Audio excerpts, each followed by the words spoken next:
विद्यार्थी मित्रांनो, मॅथ्स 1 मधील थर्ड चॅप्टर अरिथमेटिक प्रोग्रेशन अंकगणिती श्रेणी यामधील थोडासा भाग आपला शिल्लक राहिलाय। प्रॉब्लेम सेट मधील काही गणित राहिले ते आपण आता घेणार आहोत। या अगोदरच्या मॅथ्स 1 आणि मॅथ्स 2 दोन्ही भागांच्या चॅप्टर्स जे झालेले आहेत त्यांचे व्हिडिओच्या लिंक्स तुम्हाला डिस्क्रिप्शन बॉक्स मध्ये मिळतील। जर चॅनल लिंक तुम्ही सबस्क्राइब केलात तर तुम्हाला सगळे व्हिडिओज रेग्युलर पाहायला मिळतील। पुढचं बघूया आपण 10वा एक्झाम्पल घेत आहोत। या एक्झाम्पल मध्ये काय स्टेटमेंट आहे, काय एक्झाम्पल दिले ते बघूया आपण। 37 terms are in arithmetic progression. Total 37 पदे आहेत। Sum of 3 terms exactly at middle is equal to 225। Sum of 3 terms, पण कोणते? एक्झॅक्टली ऍट मिडल, एकदम मध्यभागी असतील त्यांची सम आहे 225। And sum of last 3 terms त्यांची सम आहे 429। Then you have to find the arithmetic progression. ती अरिथमेटिक प्रोग्रेशनचे ते आपल्याला शोधायचं आहे। दिलेल्या अरिथमेटिक प्रोग्रेशन म्हणजे अंकगणिती श्रेणीमध्ये एकूण 37 पद आहेत। या 37 पदांपैकी बरोबर मध्यभागी असलेले मध्यावर असलेले 3 पदांची बेरीज आहे 225 आणि शेवटच्या 3 पदांची बेरीज आहे 429। तर तुम्ही अंकगणिती श्रेणी आहे म्हणजे arithmetic progression you have to find, ती श्रेणी तुम्हाला शोधायची आहे। हे गणित बरंच मोठं आहे आणि म्हणून अशा पद्धतीचे जे चॅलेंजिंग टाइप क्वेश्चन्स असतात ते मोठे 5 मार्कांसाठी वगैरे तुम्हाला बोर्ड एक्झाम मध्ये येऊ शकतात किंवा एखाद वेळेस ऍक्टिव्हिटीच्या बॉक्सेस फिल इन द बॉक्सेसच्या स्वरूपामध्ये येऊ शकतात। याचं सोल्युशन बघूया आपण। टोटल नंबर्स, टोटल जी पद आहेत, total terms they are n घेणार आपण त्याला n is equal to 37 terms are in AP. Total किती आहेत? 37 पद आहेत। देयरफॉर n ची व्हॅल्यू इज इक्वल टू 37। मध्यावर मिडल टर्म जे आहे ते, मग मिडल टर्म साठी आपण काय करत असतो? फॉर्म्युला पहा, n+1/2। या फॉर्म्युलानुसार n ची व्हॅल्यू 37, मग 37 + 1/2, 37 + 1 दॅट इज 38 म्हणजे 38/2। 19 भाग जर दिला तर किती मिळालेत आपल्याला? n ची व्हॅल्यू 19, म्हणजे मध्यभागी जो मिडल टर्म आहे तो 19th आहे। 19वे हे पद एकदम मध्यभागी आहे। 19th term is at the middle. एकदम मध्यभागी असलेले टर्म कोणतं आहे? 19वे जे पद आहे ते एकदम मध्यभागी आहे। मग 19 आहे, मग 19च्या अलीकडे 18, 18च्या अलीकडे 17। हे जे आहेत हे आपण घेताना 3च पद घ्यायचे आपल्याला, 4 घ्यायची नाही। 37 इज मिडल, 3 टर्म्स मिडल मध्ये। मग आपण एकदम एकीकडचे 2 न घेता काय करणार? 19th मिडलला आहे, मग 19च्या राईटचा 1 आणि 19च्या लेफ्टचा 1 डावीकडचा आणि एक उजवीकडचा, म्हणजे 19वा मध्यभागी आहे। डावीकडचा घेतला 1 18वा आणि उजवीकडचा 20वा। These are the 3 middle terms. म्हणजे अशा पद्धतीने 3 मध्यभागी असलेले 3 पद आपण शोधलेले आहेत। ते कसे असणार आहे? 18, 19 आणि 20। n ची व्हॅल्यू काढली 19 जे आहे 19 ते मध्यभागी आहे, त्याच्या अलीकडे 18 आणि राईट साइडचा पलीकडे म्हणजे 20। 18, 19, 20, 18, 19 and 20 असे 3 मिडल टर्म्सचे ऍडिशन दिलेले आहे तुम्हाला। एक्झॅक्टली मिडल टर्म्सचे addition is 225। Therefore T18 + T19 + T20 is equal to 225। Now using the formula Tn is equal to a + n-1d। हा फॉर्म्युला जर आपण वापरला तर काय येणार आहे? Tn is equal to a + n-1। आता n ची व्हॅल्यू पहा, ठीक आहे, आपल्याला काय करायची? 18, n ची व्हॅल्यू आहे 18। T18 is equal to a + n-1 म्हणजे 18 - 1d। that is equal to पहा इथे 18 मायनस 1 म्हणजे किती झाले 17. 18 वजा 1 झाले 17. म्हणजे काय मिळालं आपल्याला a अधिक 17d. 18वे जे पद आहे ते a plus 17d. We get the 18th term in the form of a आणि d. a plus 17d.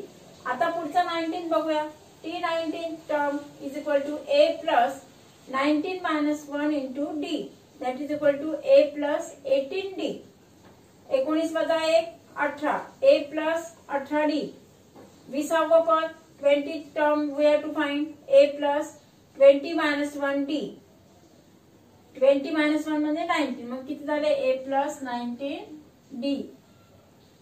18 19 आणि 20. a plus 17d, a plus 18d आणि a प्लस 19d असे 3 टर्म्स आपल्याला या स्वरूपात मिळालेले आहेत. यांची जी ऍडिशन आहे एक्झॅक्टली मिडल टर्मची ऍडिशन आहे 225 according to the given condition. Therefore आपण फर्स्ट इक्वेशन जे तयार केलं होतं त्या फर्स्ट इक्वेशन मध्ये त्याची व्हॅल्यू ठेवली. 18 ची value a plus 17d, a plus 18d plus a plus 19d is equal to 225. आता यांची जर ऍडिशन केली तर पहा a आणि हा a किती झाले 3a. नंतर 17d 18d आणि 19d यांची बेरीज झाली 54d. That is equal to 225. आता आपण इथे या इक्वेशन मध्ये जर बघितलं तर 3 आणि 3 याला भाग जातोय. Therefore we dividing by 3 we get 3a upon 3 म्हणजेच काय मिळालं a प्लस इथे भाग दिला तर 18 त्रिक 54. देअरफॉर 18d प्लस इथे भाग दिल्यानंतर पहा 3 7 21 पुढला 1 आणि 3 5 15 म्हणजे 75. We get a plus 18d is equal to 75. In this arithmetic progression n is equal to 37. Therefore last 3 terms are 35, 36 and 37. शेवटची जी 3 पद आहेत ते कोणकोणती असणार आहेत? मग जसं आपण मिडलची पहिले जे मध्यभागीचे जे टर्म्स होते ते 18, 19, 20 असं काढलं. मग त्याच पद्धतीने शेवटचं टर्म आहे 37. 37 आहे शेवट लास्ट वाला. आणि सम ऑफ लास्ट 3 टर्म्स म्हटले म्हणजे 37, 37 च्या अगोदर 36, 36 च्या अगोदर 35. ही जी लास्ट 3 टर्म्स आहेत 35, 36 आणि लास्ट जे आहे सम ऑफ लास्ट 3 टर्म्स इज 429. 429 आहे. शेवटच्या 3 पदांची बेरीज आहे. या गिव्हन कंडिशन नुसार आपल्याला शेवटची 3 जी पद आहेत ती फाइंड करायची. म्हणजे 37वा त्याच्या अगोदरचं 36 आणि त्याच्या अगोदरचं 35, 36 आणि 37 असे 3 terms we have to find. आणि म्हणून मग इथे लिहिताना आपण काय केलं बघा t35 plus t36 plus t37 is equal to 429. 429 last 3 टर्म्सची सम शेवटच्या 3 पदांची बेरीज 429 आहे. According to given condition we get the second equation. मग त्यानुसार n टर्म फाइंड करायचं आपल्याला. 35 काढायचंय, 36 पण काढायचं आणि 37 याच्या अगोदर केलं त्या पद्धतीने 18, 19, 20 असे काढलेत ना आपण 3. मग तसे आता 35, 36 आणि 37. t35 इज इक्वल टू इथे व्हॅल्यू पुटअप केली याच्यामध्ये a प्लस n ची व्हॅल्यू 35 घेणार 35वे पद घ्यायचं तर 35 मायनस 1 इंटू d. 35 मायनस 1 किती झाले 34 आणि d ने मल्टिप्लाय केलं तर a प्लस 34d हे मिळालं t35. तसं t36 is equal to a plus 36 minus 1 म्हणजे 35 a प्लस 35d हे झालं 36 पद. t37 साठी a प्लस 37 मायनस 1 d. 37 मधून 1 मायनस गेलं 36d a प्लस 36d झाले t35, t36 आणि t37 यांची सम 429. आता यांची व्हॅल्यू पुटअप करू आपण. t35 च्या ऐवजी काय घेणार a plus 34d, a plus 34d नंतर a प्लस 35d आणि a प्लस 36d यांची ऍडिशन आहे 429, 429 यांची बेरीज आहे। यांची जर बेरीज केली तर पहा A 3A बेरीज होणार 34D प्लस 35D आणि 36, 34, 35 आणि 36D यांची बेरीज केली तर 105D येते। ती किती आले 105D या आणि हे ऍडिशन तर दिलेलेच आहे 429। आता पहा या 3 ने इथे डिवाइड होतंय, या टर्मला पण डिवाइड होतंय कारण लास्ट टर्म 9 आहे, इट इज आहे तो डिव्हिजिबल। जर 3 ने भाग दिला तर पहा 3 1 3 म्हणजे इथे A येणार, इथे 3 3 9 आणि 3 5 15 आणि इथे भाग दिल्यानंतर 429 ला भाग दिला तर मिळाला 143, 3 1 3 पुन्हा 1 उरला 3 चौक 12 आणि 3 3 9 म्हणजे 143। 3 ने भाग दिल्यानंतर after dividing by 3 we get the equation A plus 35D is equal to 143। हे आपण काढलं 35 36 37 यापासून दुसरी जी कंडिशन दिली या कंडिशन पासून मिळालेलं इक्वेशन ते घेतलं आपण A plus 35D is equal to 143। आता फर्स्ट टर्म अगदी सुरुवातीला आपण जे इक्वेशन तयार केलं ते आहे A plus 18D is equal to 75। मग ह्या इक्वेशन मधून हे मायनस करणार, याला फर्स्ट नाव दिलं मी आता तयार केलेलं इक्वेशन याला फर्स्ट आणि याच्या अगोदरचं आहे A plus 18D is equal to 75 याला सेकंड। 1 minus 2 या दोन्ही समीकरणांची वजाबाकी करणार। Now subtracting equation 1 from second जे आहे ते याच्यानुसार पाहता काय येतंय म्हणजे या दोघांची जर आपण सबट्रॅक्शन केली तर आपल्याला मिळतं बघा A मायनस, इथे मायनस साइन करायचंय म्हणून इथे मायनस, या टर्मचं पॉझिटिव्ह इथे निगेटिव्ह होणार, इथे पण निगेटिव्ह म्हणजे हा मायनस A आणि हा मायनस हे जे घेतलं आपण इथे सबट्रॅक्शन करतोय, इथे मायनस म्हणजे सबट्रॅक्शनचं साइन दोन्ही इक्वेशन साठी। आता हे प्लस आहे आणि मायनस आहे किती झाले 0 आणि 35D मायनस 18D 35 वजा 18D 17D मिळाले आणि इथे यांचं सबट्रॅक्शन केलं तर आपल्याला मिळाले 68, यांची वजाबाकी जर केली तर 68 येतं। Therefore D is equal to 68 upon 17, 68 भागिले 17 घेतले तर 17 चौक 68। देअरफॉर D ची value is D is equal to 4। म्हणजे असे जे दोन इक्वेशन तयार केले दिलेल्या कंडिशन नुसार दोन इक्वेशन त्यांचं सबट्रॅक्शन केलं, after subtracting we get the value of D is equal to 4। आता आपल्याला A plus 18D is equal to 75 याच्यामध्ये D ची व्हॅल्यू ठेवणार आपण कारण फर्स्ट टर्म काढायचंय A काढायचंय ना, मग D ची व्हॅल्यू आहे आपल्याकडे।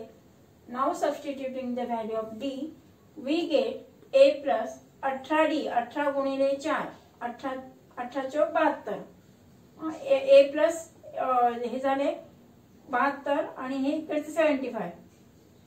इथे सबट्रॅक्शन केल्यानंतर A is equal to 75 minus 72 75 वजा 72 म्हणजे किती मिळाले 3। A ची व्हॅल्यू 3।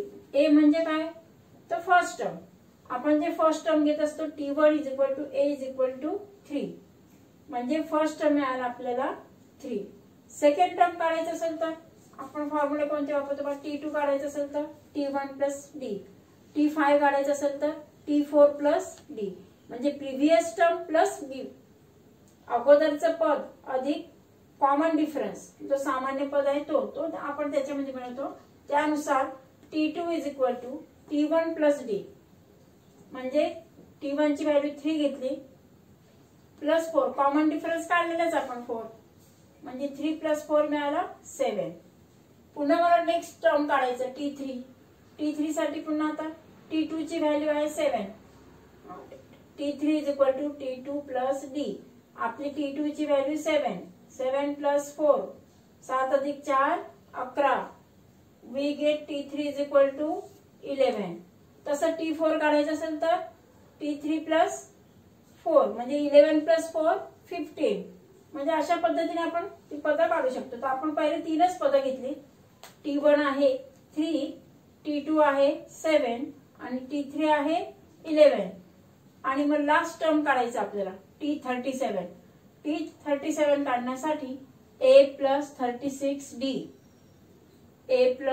36D या फॉर्म्युलाचा वापर करणार आणि A ची व्हॅल्यू आपण काढलेली आहे ती 3 आहे.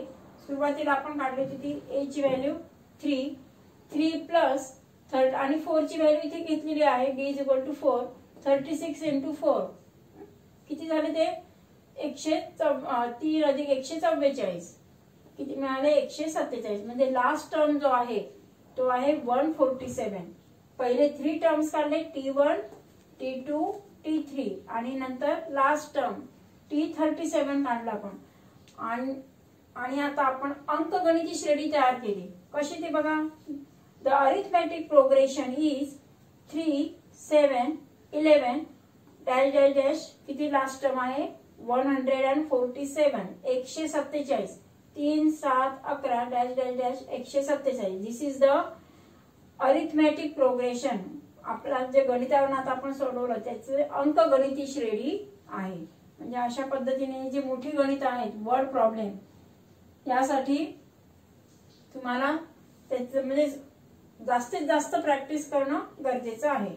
पुढचं नेक्स्ट उदाहरण घेऊया आपण. आता क्वेश्चन 13 बघूया. 13वा प्रश्नामध्ये if m times the mth term of an arithmetic progression is equal to n times the nth term, then show m plus nth term is 0 आणि m is not equal to n अशी तुम्हाला condition दिलेली आहे. काय म्हटले बघा. mth म्हणजे जसं nth टर्म घेत होतो तसं आता mth times the m term m च्या पटीमध्ये m पट m व जे पद आहे ते आणि दुसरं n पट n व पद. n व पद हे किती टाइम्स पाहिजे आपल्याला किती पटीने पाहिजे n पटीने म्हणजे n ने त्याला गुणाकार करणार आपण. n times the nth term हे m टाइम्स mth टर्म आणि n हे पद किती वेळा n वेळा m पद m वेळा m गुणिले m tm पद आणि n गुणिले tn पद हे दोन्ही पण आपल्याला इक्वल आहेत आणि we have to show m plus n m अधिक n व जे पद आहे ते 0 दाखवायचं आपल्याला 0 दाखवायचं आहे. यामध्ये फक्त इक्वेशनच सॉल्व्ह करायचंय परंतु ते इक्वेशन सॉल्व्ह करत असताना व्यवस्थित जर सॉल्व्ह केलं तर ते तुम्हाला शेवटपर्यंत व्यवस्थित लिहिता येणार. Suppose the first term is पहिलं पद जे आहे ते आपण T1 म्हणजे A घेत असतो आणि कॉमन डिफरन्स जो सामान्य फरक आहे तो आपण D घेतो. म्हणजे फर्स्ट टर्म इज A आणि कॉमन डिफरन्स इज D हे आपण कन्सिडर केलेलं आहे. According to the given condition काय कंडिशन दिली आपल्याला की m वेळा m व पद पाहिजे. m व पद किती वेळा m पटीने म्हणून m multiplied by tm m गुणिले tm m पद पहिले अट घेतली ना इज इक्वल टू कशाच्या बरोबर आहे n times the nth term. nth term घेतला पण किती वेळा गुणाकार करणार n पटीने. Therefore we multiplied by n into tn. This is our first equation according to the given condition. दिलेल्या अटीनुसार हे इक्वेशन तयार झालं. नाउ वी सबस्टिट्यूटिंग त्याच्यामध्ये व्हॅल्यू घेऊया. nth टर्म काढायचं असेल तर कोणता फॉर्म्युला वापरतो आपण tn is equal to a plus n minus 1 into d हे इक्वेशन वापरत असतो. आता m साठी घ्यायचं असेल तर काय होणार ते n च्या ऐवजी आपण m पद घेणार आहोत. tm is equal to a plus m minus 1 into d झालं. tn आणि tm दोन्ही पद आपण घेतलेली आहेत. आता या इक्वेशन मध्ये त्याची व्हॅल्यू ठेवणार tn ची व्हॅल्यू आणि tm ची व्हॅल्यू. बघा m इंटू फर्स्ट इक्वेशन हे ना या इक्वेशन मध्ये आपण ती व्हॅल्यू ठेवूया. इन फर्स्ट इक्वेशन डावीकडे पहा m इंटू tm ची व्हॅल्यू काय आहे a प्लस m मायनस 1 ही व्हॅल्यू इथे सबस्टिट्यूट केली. m into tm is equal to n into tn ची value a plus n minus 1 d. Now we solving the bracket. आता पहा d ने हे करणार आहोत. आधी फर्स्ट टर्मने मी मल्टिप्लाय करते. m into a am plus m into m square आणि हा d त्याला मल्टिप्लाय केलं तर m square d minus m into 1 m1 m आणि d ने मल्टिप्लाय केलं, त्याला गुणाकार केलं तर काय मिळालं md. म्हणजे कंस मोकळे केले, त्यांचा गुणाकार केलात आपण is equal to a into n म्हणजे an plus n into n square into d n square d minus n into d nd minus nd. झालं. पुढचं आता पहा am मायनस an. सगळी पदं एकीकडे घेतली, परंतु अरेंजमेंट करताना कशी केली, m आणि n जवळ म्हणजे a कॉमन निघेल अशी a ची पदं जवळ घेतली. am minus an plus m square d minus md म्हणजे d असलेले टर्म्स जवळ घेतले मी मायनस. आता हा n स्क्वेअर लेफ्टला घेतला तर मायनस झाला, तो minus n square d plus nd. हा मायनस पण लेफ्टला आणला तर प्लस झाला तो, आणि राईटला काहीच राईटला इज इक्वल टू 0. सगळे टर्म्स लेफ्टला घेतले. लेफ्टला घेताना a ची पदं जवळ घेतली. d ची जी पदं आहेत terms of d like terms आपण त्याच्यातून कॉमन काढू शकलो पाहिजे अशा पद्धतीने ते जवळ घेतलेले आहेत. आणि मग बघूया a कॉमन घेतला, a सामायिक घेतला याच्यातून m minus n a common घेतला. इथे काय कॉमन निघेल d कॉमन निघतोय म्हणून मग m square minus m square minus m d common घेतला ना दोघांमधून, सामायिक काढला तो मायनस. आता इथे काय कॉमन निघेल पहा, इथे d निघेल कॉमन मायनस. इथे d जर घेतला तर a square minus n into d is equal to 0. आता यांना ह्या फॉर्म मध्ये काय घेतलं, इथे आपण m कॉमन काढू शकलो असतो, परंतु आपल्याला फक्त d च्याच फॉर्म मध्ये घ्यायचं आहे कारण आपल्याला ते टर्म्स काढायचे म्हणून. आता हे झाले पहा, पहिल्या पद मध्ये a कॉमन निघाला, याच्यात d कॉमन निघाला आणि यामध्ये पण d कॉमन निघाला. आता d पद असलेलं जे आहे d कॉमन काढणार. हे जे लास्ट दोन ब्रॅकेट्स आहे, या दोन ब्रॅकेट्स मधून d कॉमन घेणार. a कॉमन तर आहेच, a minus nd plus d. आता d कॉमन घेतल्यानंतर इथे काय काय शिल्लक राहतं पहा, m स्क्वेअर मायनस m पुन्हा मायनस a स्क्वेअर आणि हा मायनस इंटू मायनस प्लस होणार म्हणजे मायनस झालं minus into minus plus plus n झालं. d कॉमन घेतल्यानंतर आता यांना जवळ जवळ लिहिणार मी m square minus n square. काय लिहिलं, m square minus n square minus m plus n. या स्टेप मध्ये काय अरेंजमेंट केली, फक्त m स्क्वेअर आणि n स्क्वेअरचं पद जवळ लिहिलं आपण. आता इथे a square minus b square बरोबर a plus b into a minus b हा फॉर्म्युला यूज करणार आपण. a square minus b square is equal to a plus b आणि दुसऱ्या ब्रॅकेट मध्ये a minus b. This formula we use here. इथे याच्यासाठी हा फॉर्म्युला वापरला तर काय होईल, पहिला ब्रॅकेट m प्लस n आणि दुसरा ब्रॅकेट m मायनस n. त्याला आपण कोणत्या फॉर्म मध्ये घेतलं, a square minus b square म्हणजे m square minus n स्क्वेअरला a plus b म्हणजे m प्लस n आणि m मायनस n या फॉर्म मध्ये घेतलं. त्यानंतर इथे मायनस हे केल्यानंतर m प्लस n हा आहे तसाच ठेवलेला आहे. d कॉमन घेतलेला आहे आपण. आता पहा m मायनस n हा ब्रॅकेटच कॉमन घ्यायचा आपल्याला. इथे m मायनस n आहे, इथे m मायनस n आहे आणि नंतर आपण इथे m मायनस n घेतलेला आहे तो अगोदर. इथे मायनस काढल्यानंतर इथे मायनस येते, इथे प्लस काढलं आहे तर प्लस मधून एक मायनस गेलं की मायनस शिल्लक राहणार, तिथे मायनस शिल्लक राहतो. म्हणजे हा एक ब्रॅकेट म्हणजे हा फर्स्ट हा सेकंड आणि हा थर्ड असे याच्यातून आपण m मायनस n कॉमन घेतलेला आहे. कॉमन घेतल्यानंतर पहिल्या पद मध्ये काय कॉमन घेतलं तर इथे a शिल्लक राहील plus d m plus n मधून इथे m मायनस n गेला तर इथे फक्त m प्लस n राहील, m प्लस n मायनस आता हा m मायनस एन पण काढला बाहेर, म्हणजे काय राहिलं 1 शिल्लक राहिला, -1 इथपर्यंत आलं लक्षात. पुढे पहा आता a प्लस, आता हा जो आपण घेतला दुसरा ब्रॅकेट a प्लस डी आणि into bracket m plus n minus 1 is equal to 0. परंतु आपल्याला काय दिलंय, m minus n is not equal to 0. m minus n आपल्याला we have show m plus nth term is equal to 0. त्याच्यामध्ये m minus n मात्र 0 नाही. मग m minus n हे जर टर्म 0 नाहीये तर उरलं कोणतं टर्म, कारण दोन टर्म्सचा जो गुणाकार आहे तो 0 आहे. दोन पदांचा गुणाकार 0 आहे, त्यापैकी एक पद 0 नाहीये, मग दुसरं पद हे 0 असणारच. म्हणजेच काय, m मायनस n हा 0 नाहीये, मग उरलं कोणतं पद, उरलं हे a plus D into bracket m plus n minus 1. This bracket is must be 0.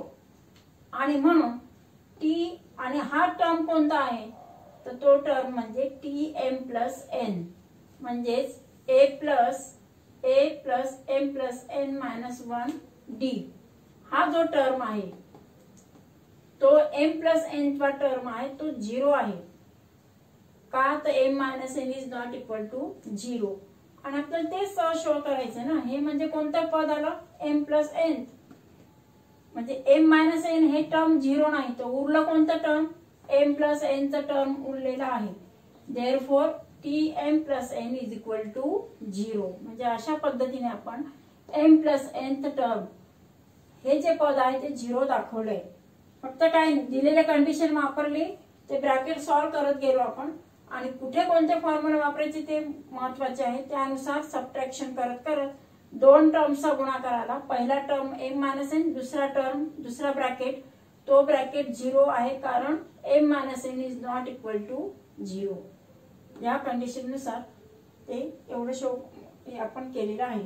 पुढचं आणखी एक 12वा एक्झाम्पल आहे, ते बघू आपण. या प्रॉब्लेम सेट मधील आपण क्वेश्चन 11 बघणार आहोत. क्वेश्चन 12 अगोदरच बघितलंय आपण, आणि क्वेश्चन 14 तो पण ऍक्टिव्हिटी जेव्हा आपण घेतले सुरुवातीला एमसीक्यू आणि ऍक्टिव्हिटी त्या भागामध्ये आपण घेतलेला आहे. म्हणजे आता प्रॉब्लेम सेट मध्ये फक्त हे एकच एक्झाम्पल राहिलेलं आहे, तेवढं आपण घेऊया.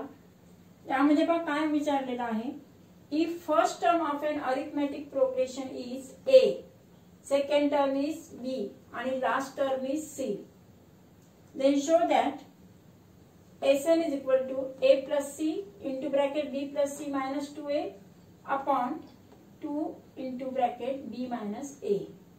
हे आपल्याला शो करायचं की त्यांची जी सम आहे त्यांची बेरीज जी आहे ती a plus c into bracket b plus c minus 2a upon 2 into b minus a. हे आपल्याला दाखवायचं, शो करायचं, सिद्ध करायचंय. We have to show it. आणि देताना काय माहिती दिले की पहिलं पद ऑफ जी अंकगणित श्रेणी आहे त्या अंकगणित श्रेणीचं पहिलं पद a आहे, दुसरं पद b आहे, आणि शेवटचं लास्ट टर्म इज c. एवढी माहिती दिलेली आहे. First term a, second term b आणि लास्ट टर्म इज c. यावरून आपल्याला हे प्रूव्ह करायचं आहे. आता यामध्ये आपण काय करणार बघा. Let suppose the first term is t1 that is equal to a. पहिलं पद समजा काय आहे, t1 बरोबर a. दुसरं पद आहे b. तिसरं पद t3 इज इक्वल टू, ते आता फक्त दोनच पद घेणार आहोत आपण. tn जे आहे ते c घेणार आहोत. d is equal to t2 minus t1. Common difference आपल्याला काढायचा असेल तर आपण काय करतो, जो टर्म असेल त्यामधून प्रिव्हियस टर्म मायनस करत असतो. म्हणून मग common difference is equal to t2 minus t1. आपला t2 आहे b आणि t1 आहे a. First term is a आहे, सेकंड टर्म जो आहे तो b आहे, म्हणून b minus a. Now we substituting t2 is equal to b and t1 is equal to a. म्हणजे काय झालं, b मायनस a. सपोज एकूण टोटल नंबर किती आहेत, n आहेत. Suppose there are total numbers are n. Therefore शेवटचं पद म्हणजे last term nth term is equal to C, ते आपल्याला दिलेलं आहे. म्हणजे nth टर्म हे सी म्हणून दिलेलं आहे, ते आपण घेतलं. फर्स्ट टर्म मिळालं, सेकंड टर्म मिळालं आणि लास्ट टर्म. तर nth टर्म जो आहे तो म्हणजे सी घेतला आपण last term. Now using the formula, nth टर्मचा फॉर्म्युला वापरूया. a plus n minus 1 into D. Substituting the values we get nth टर्मची व्हॅल्यू आहे सी, फर्स्ट टर्मची व्हॅल्यू a आणि n minus 1 into D. D किती निघाला आपला b मायनस a. मग d च्या ऐवजी मी काय इथे लिहिणार, काय हे करणार आपण, d च्या ऐवजी b मायनस a घेतला. सबस्टिट्यूटिंग द व्हॅल्यूज ऑफ हे केले. आता इथे पहा, इथे काय केलंय, a ला लेफ्टला ट्रान्सफर केलं म्हणजे तो मायनस झाला. c minus a is equal to, हे ब्रॅकेट आहे तसे ठेवलं, n minus 1 into b minus a. म्हणजे ह्या स्टेप मध्ये फक्त a लेफ्टला ट्रान्सफर केला, c मायनस a. आता b मायनस a हा इथे डिवाइड मध्ये, तर आपण मल्टिप्लाय मध्ये तो डिवाइड मध्ये घेणार आहोत. c मायनस a अपॉन म्हणजे भागिले b minus a is equal to, राईटला काय शिल्लक राहिलं, n मायनस 1. पण मला n ची व्हॅल्यू काढायची म्हणून n ला इथेच राहू दिलं. या मायनस 1 ला इकडे लेफ्टला नेलं म्हणजे किती झाला, प्लस 1. म्हणून n इज इक्वल टू काय आलं, c minus a upon b minus a. हा काय घेतला, प्लस 1 झाला. मायनस 1 ला काय केलं, लेफ्टला नेलं तर तो प्लस 1 झालेला आहे. आता इथे ह्या प्लस 1 ला मी असं पण लिहू शकतो आपण, 1 अपॉन 1. आता इथे क्रॉस मल्टिप्लिकेशन करा, म्हणजे तिरकस गुणाकार केला तर काय मिळतं आपल्याला, c मायनस a इंटू 1 म्हणजे तोच राहणार, 5 एक 5. त्या पद्धतीने c minus a into 1 c minus a plus पुन्हा या b मायनस a ला मल्टिप्लाय केलं तर b मायनस a आणि अपॉन काय राहणार, छेदाला काय राहणार, b मायनस a झालं. आता इथे काय काय कॅन्सल होण्यासारखं आहे का, नाही. c आहे, मायनस a आणि मायनस a यांची बेरीज होणार, मायनस 1a म्हणजे किती झाले, मायनस 2a. आणि म्हणून आपण इथे काय घेतलं आता, देअरफॉर c प्लस b ला अगोदर घेतलं, प्लस b मायनस हे 2a, या दोन्ही a ची काय झाली, इथे बेरीज केली आपण तर किती मिळाली, minus 2a upon b minus a. म्हणजे n ची व्हॅल्यू आपल्याला abc च्या फॉर्म मध्ये अशी मिळाली, c plus b minus 2a upon b minus a. आता आपल्याला शो काय करायचंय की sum of n terms is equal to a plus c b plus c minus 2a आणि अपॉन किती 2 इंटू b मायनस a. म्हणजे याच्यापैकी आता काय काय आहे आपल्याकडे, c प्लस म्हणजे b plus c minus 2a upon b minus a. हा एवढा ब्रॅकेट आहे आणि हा पण आहे. आता फक्त काय a plus c upon 2. When we using the formula of sum of nth term, n टर्मचा जर फॉर्म्युला आपण जर वापरला तर त्यामध्ये काय होणार पहा, sn is equal to n minus 2 into bracket first term plus last term, पहिलं पद अधिक शेवटचं पद. हा फॉर्म्युला आपण इथे वापरणार आहोत कारण आपल्याकडे n ची व्हॅल्यू आहे. n ची व्हॅल्यू इथे जी आहे ती आपण या इक्वेशन मध्ये ठेवू. म्हणजेच काय मिळालं आता n अपॉन 2. हा, तर n ची व्हॅल्यू काय घेतली आहे, c plus b minus 2a upon b minus a. c plus b minus 2a upon b minus a. आणि हे म्हणजे n च्या ऐवजी आता कोणती व्हॅल्यू घेतली आपण, संपूर्ण c plus b minus 2a upon b minus a he value घेतली आणि 1 अपॉन 2 आहे तसाच आहे. इंटू ब्रॅकेट फर्स्ट टर्म काय आपला t1 ची व्हॅल्यू a आहे आणि nth टर्म ची व्हॅल्यू आपण काय घेतली ती c.